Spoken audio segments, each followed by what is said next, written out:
Good evening दोस्तों।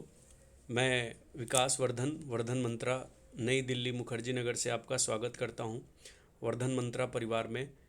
और आज के इस वीडियो में हम सीखेंगे कि कैसे प्रतियोगिता दर्पण के जो करंट अफेयर्स के अध्याय हैं उन अध्यायों से किस प्रकार प्रारंभिक परीक्षा के हम अपने नोट्स तैयार करेंगे या फिर किस तरह इसको अंडरलाइन करें और बार बार पढ़ें ताकि अपने आने वाले आगामी महत्वपूर्ण टॉपिक समसामयिक करंट अफेयर्स के अधिक से अधिक प्रश्नों को सही करें। तो मैंने इसके लिए प्रतियोगिता दर्पण की देखिए प्रतियोगिता दर्पण की जनवरी 2021 की किताब पुस्तक सामने रखी है और इसको धीरे धीरे आगे आइए देखते हैं कैसे पढ़ना शुरू करेंगे। जब हम फ्रंट पेज के बाद पहला पेज ओपन करते हैं तो हमारे सामने एक इंडेक्स आता है जो आप यहाँ देख रहे हैं इस अंक में यहाँ पे। तो इसमें मुख्य रूप से ये पेज नंबर 7 से शुरू होता है और यहाँ आपका अंतिम पेज 172 पे जाके ये समाप्त हो रहा है। क्या ये 172 पेज पढ़ने हैं, इस पूरी मासिक पत्रिका के सारे पेजेस पढ़ने हैं? तो मेरा जवाब होगा नहीं, आपको बिल्कुल 172 पेज तक नहीं पढ़ना। आपको वही पढ़ना है जो एग्ज़ाम में आता है और अब तक आता रहा है। तो मुख्य रूप से हमें 6 चैप्टर्स पढ़ने होते हैं जिसे मैं आपको दिखा रहा हूँ। ध्यान देंगे। पहला चैप्टर जो होता है वो राष्ट्रीय घटना चक्र का होता है। दूसरा चैप्टर जो होता है वो अंतर्राष्ट्रीय घटनाक्रम का होता है। तीसरा क्रम जो होता है वो आर्थिक वाणिज्यिक परिदृश्य का होता है। और चौथा नवीनतम सामान्य ज्ञान और पांचवा खेलकूद। छठा विज्ञान एवं प्रौद्योगिकी राइट। यानी कि हमारे सामने 5 चैप्टर मुख्य रूप से पढ़ने हैं। पहला राष्ट्रीय घटना चक्र, दूसरा अंतर्राष्ट्रीय घटनाक्रम, तीसरा आर्थिक एवं वाणिज्यिक परिदृश्य, चौथा नवीनतम सामान्य ज्ञान, पांचवा खेलकूद और छठा विज्ञान एवं प्रौद्योगिकी राइट। इसके बाद हम आगे बढ़ेंगे तो हम देखेंगे कि आज एक चैप्टर को आज हम देखेंगे कि राष्ट्रीय घटनाक्रम को कैसे अंडरलाइन करके पढ़ना होता है। तो हमारे सामने ये राष्ट्रीय घटनाक्रम जो हर मासिक प्रतियोगिता दर्पण में रहता है और उसकी एक शॉर्ट लाइन यहाँ पे आप देखिए यहाँ पे इसकी एक शॉर्ट लाइन, एक टॉपिक दे दी जाती है कि इस राष्ट्रीय घटनाक्रम में हमें ये चैप्टर के टॉपिक को पढ़ना है। जैसे आप देखिए बिहार में चुनाव हुए थे, ये जनवरी का है लेकिन घटनाएं जो हैं वो दिसंबर या नवंबर की होती हैं। तो सबसे पहला जो है बिहार विधानसभा का चुनाव जिसमें एनडीए को नीतीश कुमार मुख्यमंत्री पद पर बरकरार रहे। अन्य राज्यों में उपचुनाव वाली सीटों पर भाजपा का दबदबा। तीसरा है 11 सीटों के लिए पश्चात राज्यसभा में एनडीए की शक्ति में वृद्धि। चौथा है मानव रहित गगनयान अब 2021 के अंत तक संभावित। पांचवा है केरल, झारखंड एवं पंजाब ने भी सीबीआई जांचों के प्रदत्त समान सहमति वापस ली। छठा है पीसीएलवी 49 के जरिए अर्थ और ऑब्जर्वेशन सैटेलाइट ईएसओ 2001 का प्रक्षेपण। सातवां है पीएसएलवी यूरानो एवं उसके प्रक्षेपित उपग्रह। आठवां है पिनाका के उन्नत संस्करण के परीक्षण के पश्चात quick reaction surface to air missile QRSM के सफल परीक्षण। छठा है स्कॉर्पियन श्रेणी की 5वीं पनडुब्बी वागीर का जलावतरण। नौवा है मिशन सागर 2 के तहत मित्र राष्ट्रों को आवश्यक खाद्य पदार्थों की आपूर्ति। 8वां है BrahMos missile land attack version का परीक्षण। 10वां है आर्टिफिशियल इंटेलिजेंसी सुपर कंप्यूटर परम सिद्धि को विश्व का सर्वाधिक शक्तिशाली 500 नॉन डिस्ट्रीब्यूटेड सुपर कंप्यूटर प्रणालियों में 63वां स्थान। 11वां है उमंग ऐप का अंतर्राष्ट्रीय संस्करण जारी। और 12वां है आत्मनिर्भर भारत 3.20 के लिए 2.65 लाख करोड़ का पैकेज। और एक 14 में देख रहे हैं संक्षिप्त की। तो ये मेन आप चाहें जब रिवीजन कर सकते हैं। ये जो आप देख रहे हैं, ये आपने जो देखा, ये पूरे टॉपिक जो है आपको बाद में एक सामान्य जानकारी दे रहा है कि इस चैप्टर में क्या क्या आपको पढ़ना है, राइट। क्या क्या इस चैप्टर में आपको पढ़ना है।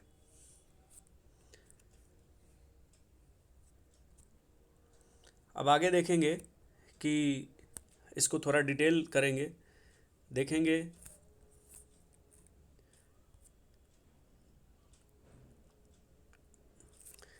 बिहार विधानसभा चुनाव में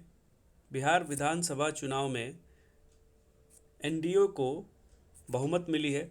खास करके बिहार के क्वेश्चंस में चरण पूछ लिए जाते हैं प्रारंभिक परीक्षा में, कितने चरण में चुनाव हुआ है। तो इस बार के 66 बीपीएससी जो 27 दिसंबर को आयोजित हुई थी, उसमें चरण पूछे गए थे। तो यहाँ पे बिहार विधानसभा के लिए अक्टूबर नवंबर 2020 में कितने चरण में हुए, तो तीन चरण में 28 अक्टूबर और 3 एवं 7 नवंबर को हुए चुनाव में सत्तारूढ़ राष्ट्रीय जनतांत्रिक गठबंधन एनडीए ने स्पष्ट बहुमत प्राप्त किया। और जनता दल यूनाइटेड के श्री नीतीश कुमार एक बार पुनः प्रदेश सरकार के कमान रिकॉर्ड, ये 7वीं बार मुख्यमंत्री पद की शपथ इन्होंने ग्रहण किया। तो ये अंडरलाइन करेंगे, जो मैं अंडरलाइन कर रहा हूँ इसी से क्वेश्चंस बनते हैं। पूछेगा कि नीतीश कुमार बिहार के में कितने नंबर, मतलब कितने टाइम अब तक मुख्यमंत्री का पद संभाल चुके हैं।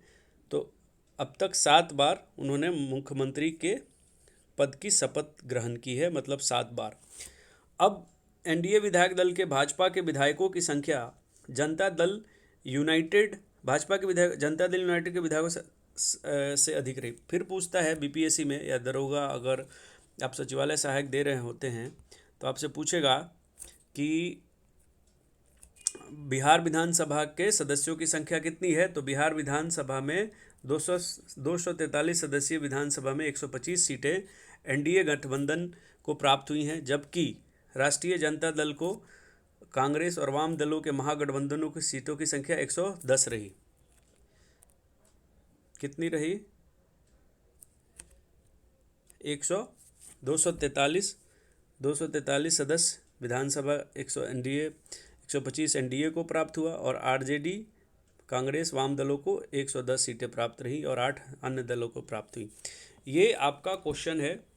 इससे बनता है कि कितने सीटें एनडीए गठबंधन को मिली या जदयू को कितना मिला, राष्ट्रीय जनता दल को कितनी प्राप्त हुई, कांग्रेस को कितना प्राप्त हुआ या वाम दलों को कितनी सीटें प्राप्त हुई। फिर आगे देखते हैं। एनडीए के यही यहाँ पे विशेष है कि 125 सीटों में भाजपा की सीटों की संख्या 74, जनता दल की 43, यानी कि जनता दल की सीटों की संख्या कम हुई है और बीजेपी की सीटों की संख्या 74 है। इसमें मुकेश सहनी विकासशील इंसान पार्टी वीआईपी एवं पूर्व मुख्यमंत्री जीतन राम मांझी के वाले नेतृत्व वाले हिंदुस्तानी अवाम मोर्चा हम को 4 सीटें भी प्राप्त हुई हैं, यानी कि 8 सीटें इनको प्राप्त हुआ है। फिर लालू प्रसाद के पुत्र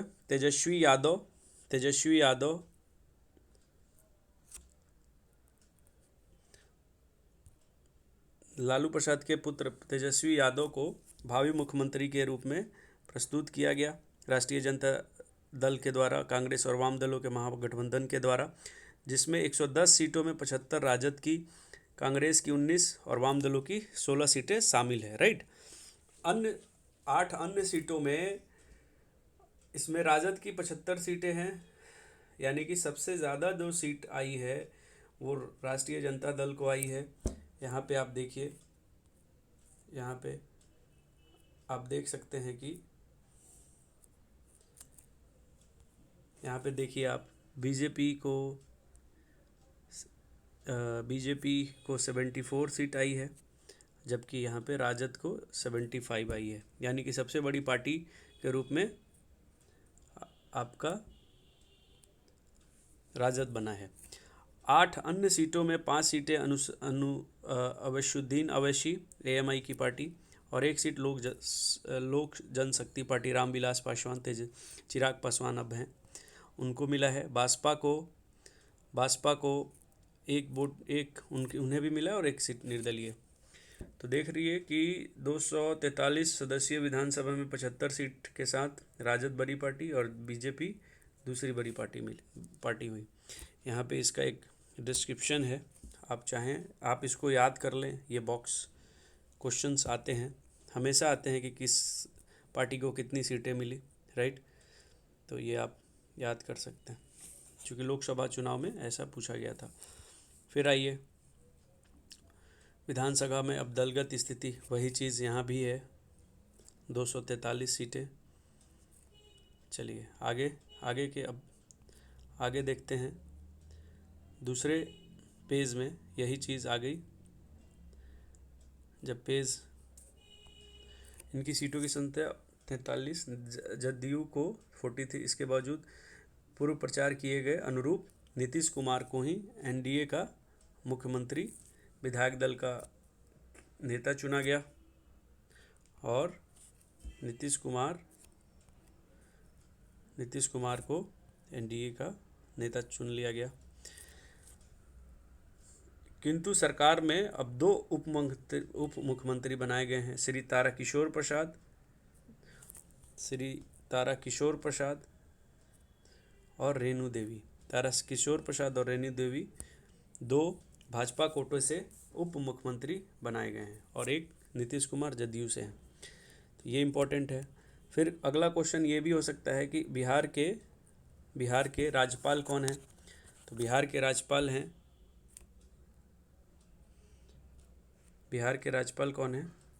के राज्यपाल फागू चौहान हैं। और 2 उप मुख्यमंत्री कौन हैं, तो श्री तारकिशोर प्रसाद और रेणु देवी। सादे समारोह में मुख्यमंत्री को शपथ दिलाई गई। तो 16 नवंबर को शपथ दिलाई गई, राजभवन में शपथ दिलाई गई और ये 7वीं बार मुख्यमंत्री पद की शपथ ग्रहण किया इन्होंने। 14 अन्य मंत्रियों ने भी शपथ ग्रहण किया। हम के एक राम मांझी जो हैं के पुत्र संतोष कुमार सुमन और वीआईपी से मुकेश सहनी को मंत्री पद बनाया गया। विधानसभा चुनाव में जबकि सहनी पराजित हुए, फिर भी किसी सदस्य नहीं है शपथ ग्रहण में उपस्थित हस्तियों में। ये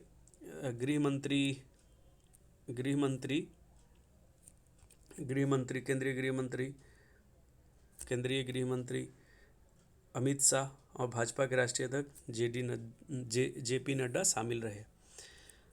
अब विधानसभा के बारे में यहाँ पे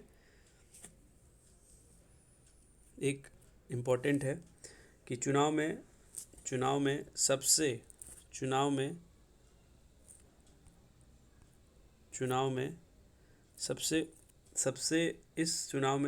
कड़ा मुकाबला 12 मतों से विजय जनता दल के यूनाइटेड के कृष्ण मुरारी शरण ने की अपने निकटतम एनडीए उम्मीदवार आत्री मुनि उर्फ शक्ति सिंह यादव पर हिलसा सीट से दर्ज की।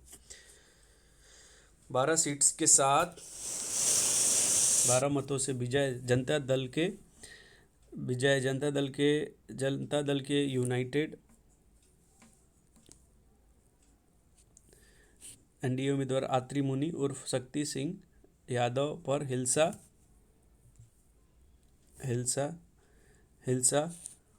सीट से दर्ज की। और फिर निर्दलीय उम्मीदवार सुमित कुमार सिंह ने चकाई निर्वाचन क्षेत्र से एनडीए सावित्री देवी को 581 मतों से पराजित किया। आगे बढ़ते हैं। अन्य राज्यों में भी उपचुनाव वाली सीटों पर भाजपा का दबदबा। इसके साथ और भी अन्य विभिन्न राज्यों में, बिहार विधानसभा के साथ साथ विभिन्न राज्यों में भी विधानसभा की रिक्त सीटों के लिए उपचुनाव में भी भाजपा का पलड़ा भारी रहा। मध्य प्रदेश में 28 रिक्त सीटों में 3 नवंबर को मतदान कराया गया, जिसमें 19 सीटें भाजपा के तथा 9 सीटें कांग्रेस के खाते में गईं। अब यहाँ पे देखिए एक चीज़ मिला, उपचुनाव में मध्य प्रदेश की 230, विधानसभा में 107 थी। अब स्पष्ट के लिए 9 उसे आवश्यकता थी। 19 सीटें प्राप्त होने से शिवराज सिंह चौहान सरकार की बरकरार रहेगी। यानी कि 243 सीटें बिहार में है विधानसभा की, और 230 सीटें आप देख सकते हैं, 230 सीटें मध्य प्रदेश में विधानसभा की हैं, जिसमें अब 19 सीटें भाजपा को मिली हैं। 107 प्लस 126 सीटें उसकी हो गई बीजेपी की। इसके साथ साथ उत्तर प्रदेश में भी 7 सीटों के लिए उपचुनाव हुए, 3 नवंबर को कराए गए थे, जिसमें 6 सीट भाजपा विजयी रही, जबकि 1 सीट पर सपा के खाते में गई। गुजरात में भी उपचुनाव हुए, जिसमें 800 सीट पर भाजपा ने विजय दर्ज की। इस तरह देखते हैं कि ये विधानसभा बिहार के, गुजरात, मध्य प्रदेश, उत्तर प्रदेश में बिहार के विधानसभा के साथ साथ चुनाव कराए गए, जहां भाजपा एक मजबूत पार्टी के रूप में दिखाई देती है। अब एक छोटा सा एक बॉक्स में मुख्यमंत्रियों की सूची दी गई है, जिसे क्वेश्चंस बिहार में आते रहते हैं। तो ये बॉक्स में महत्वपूर्ण, ये पहले मुख्यमंत्री का नाम कृष्णा सिंह था, जो 26 जनवरी 1950 से 31 जनवरी 1961 तक बिहार के मुख्यमंत्री पद को सुशोभित किए थे। ये पहला आपके लिए इम्पोर्टेंट हो जाता है, राइट। और ये आपको देखना चाहिए, हमें ये सीखना चाहिए कि नीतीश कुमार जनता दल यूनाइटेड के 16 नवंबर 2020 को मुख्यमंत्री बनाए गए 7वीं बार, 16 नवंबर 2020 को, राइट। अब आइए आगे चलते हैं। पहले टॉपिक के ख़त्म होने के बाद दूसरे टॉपिक में, जिसमें हम देख रहे हैं कि 11 सीटों के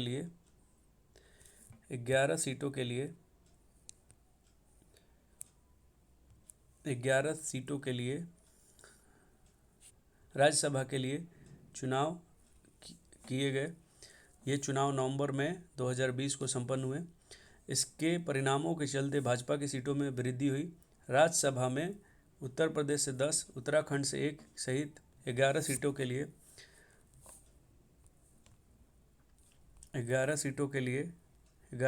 लिए 9 नवंबर 2020 को संपन्न हुए, जिसमें 9 सीटों पर भाजपा के प्रत्याशी विजयी रहे। 11 सीट में 9 सीट भाजपा को मिला, 1 सीट सपा को और बसपा को एक मिला, यानी कि 9 2 11, जिसमें 9 सीट भाजपा को मिली है। नए निर्वाचित सदस्यों की संख्या 25 नवंबर 2000 से 24 नवंबर 2020 से 26 तक के लिए है।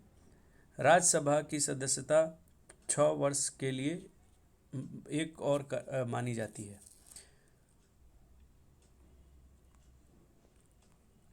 सीटों की संख्या में वृद्धि होने के बावजूद अभी राज्यसभा में स्पष्ट बहुमत के लिए एनडीए को अभी प्राप्त नहीं हुई है, और तथापि कई परिस्थितियां महत्वपूर्ण विधेयकों को पारित कराना इसके लिए और आसान हो गया है। 4 नामित सदस्यों का भी समर्थन आसानी से मिल सकता है। इसके अलावा इसके महत्वपूर्ण विधेयकों पर अन्ना द्रमुक, बीजर, टीआरएस और वाईएसआर कांग्रेस का भी साथ मिल सकता है।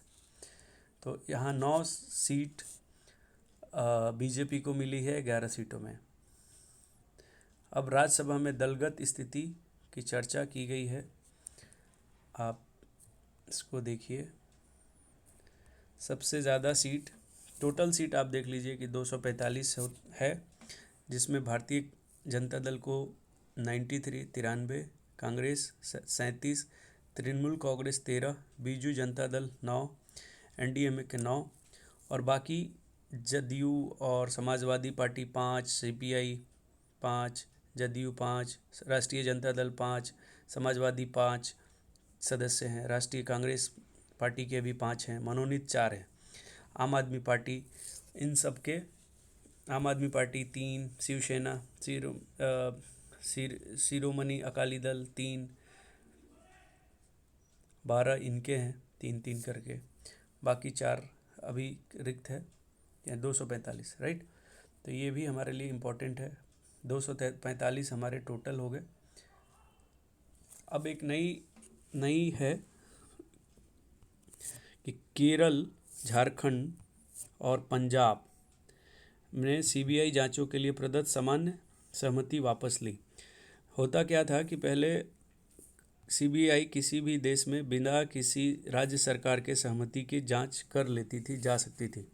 लेकिन अब क्या है कि गैर भाजपा शासित राज्य केरल, झारखंड और पंजाब नवंबर 2020 में ऐसे राज्यों में शामिल हो गए जिन्होंने किसी आपराधिक मामले में जांच करने के लिए सीबीआई को प्रदत्त सामान्य सहमति वापस ले ली है। इससे राज्यों में किसी भी जांच के लिए इनकी सरकारों की अनुमति सीबीआई को लेनी होगी।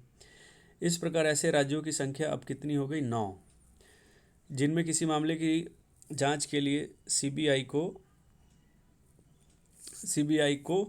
से लेनी से अलग अनुमति सीबीआई से लेनी, किसी भी मामले की जांच के लिए अलग से अनुमति सीबीआई को लेनी होगी। महाराष्ट्र सरकार ने सुशांत राजपूत के मामले में पश्चात टीवी चैनलों की टीआरपी रेटिंग के घोटाले के जांच में राज्य पुलिस के साथ साथ सीबीआई जांच भी शुरू होने पर सीबीआई को प्रदत्त सामान्य सहमति 31 अक्टूबर 2020 को वापस ले ली थी। महाराष्ट्र सरकार के निर्णय के पश्चात केरल ने 1 नवंबर को, झारखंड ने 3 नवंबर को तथा पंजाब ने 8 नवंबर को ऐसी सामान्य सहमति वापस लेने की घोषणा कर दी। आंध्र प्रदेश, पश्चिम बंगाल की सरकारों ने ऐसी सहमति 2018 में तथा राजस्थान ने 2020 में वापस ले ली थी। छत्तीसगढ़ भी ऐसा सामान्य सहमति इसी वर्ष वापस ली है, जबकि त्रिपुरा, मिजोरम सीबीआई जांच सामान्य सहमति से पहले नहीं है। ये ज़्यादा इम्पोर्टेंट नहीं है, ऐसा ये क्वेश्चन इससे नहीं बनता है, इसलिए इसको अगर आप छोड़ दें तो कोई दिक्कत नहीं होगी। इसको आप छोड़ सकते हैं, ये इम्पोर्टेंट नहीं है। अगला जो हमारा इम्पोर्टेंट टॉपिक है, बहुत ही इम्पोर्टेंट है, इस पे सवाल आ रहे हैं और आएंगे भी। इसको साइंस एंड टेक से भी जोड़ा जा सकता है। अगला टॉपिक है मानव रहित गगनयान अब 2021 के अंत तक संभव। मानव युक्त अंतरिक्ष यानों की योजना क्रियान्वित करने की दिशा के कदम आगे बढ़ाते हुए भारतीय अंतरिक्ष अनुसंधान इसरो ने पहले 2 मानव रहित गगनयानों का प्रक्षेपण करेगा। ऐसे क्रूलैश गगनयान का प्रक्षेपण 2020 में प्रस्तावित था, लेकिन कोरोना संक्रमण के कारण इसे विस्तारित कर दिया गया है। अब यह 2021 के अंत तक संभावित है। स्वदेश निर्मित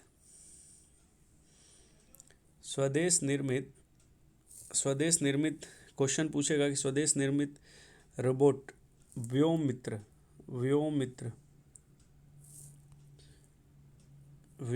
को इस उड़ान के जरिए अंतरिक्ष में भेजने की योजना है और यह एक महिला रूपी रोबोट बिल्कुल इंसानों की तरह व्यवहार करती है।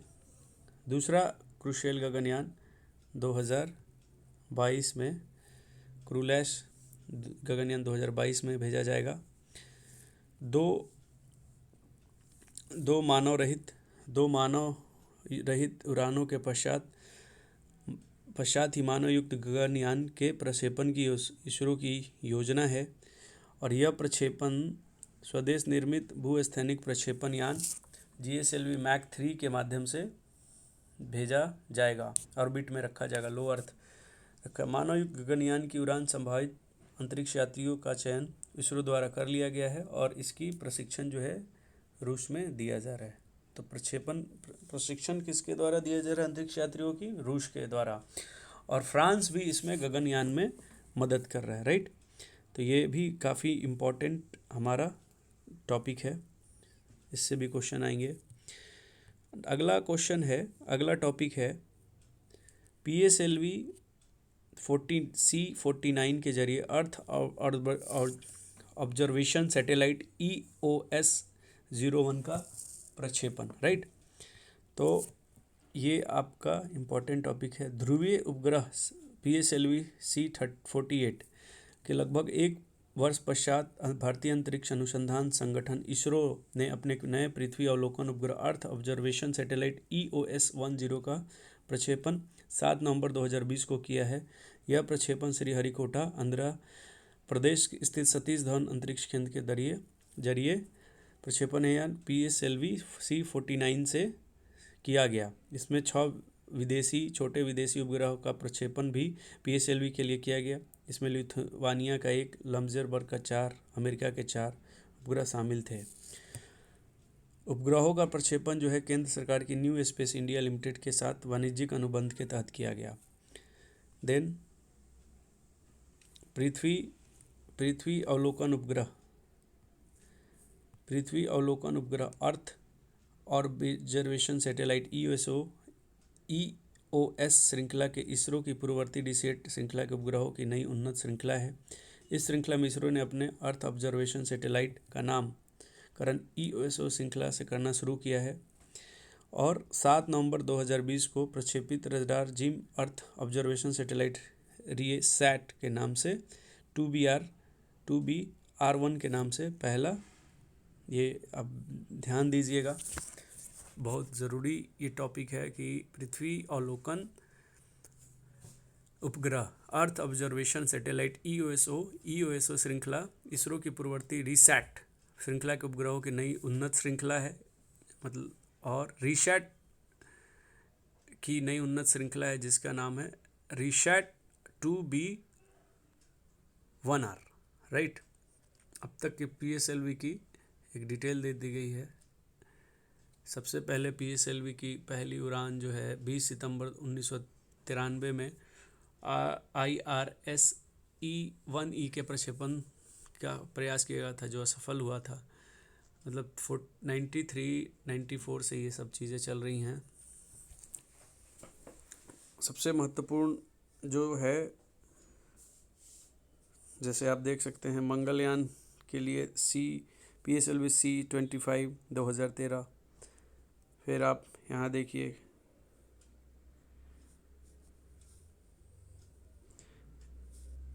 यहाँ PSLV C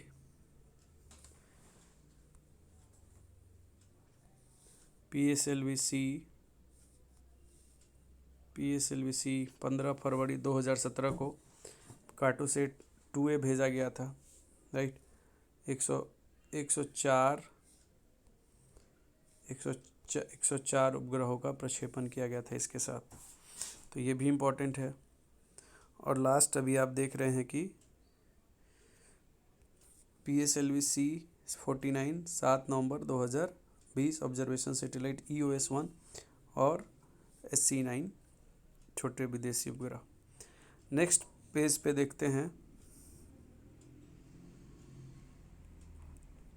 नेक्स्ट पेज पर देखते हैं तो इस टॉपिक को जब PSLV C49 का नामकरण अब जो है नामकरण EOS-01 किया गया है। इससे पूर्व इसरो के पिछले अर्थ ऑब्जर्वेशन सैटेलाइट को रिसैट 2BR1 नाम दिया गया है। इसका प्रक्षेपण PSLV C48 के जरिए 11 दिसंबर 2019 को किया गया था। नया प्रक्षेपित अर्थ ऑब्जर्वेशन सैटेलाइट हर मौसम में पृथ्वी पर नजर रखने में सक्षम है। कृषि, वानिकी, आपदा प्रबंधन के अतिरिक्त सीमाओं पर निगरानी में आवश्यक होगी। ESO के यह प्रक्षेपण लगभग 1 वर्ष के अंतराल के पश्चात भारत की धरती पे इसरो का कोई उपग्रह प्रक्षेपण का उपग्रह है।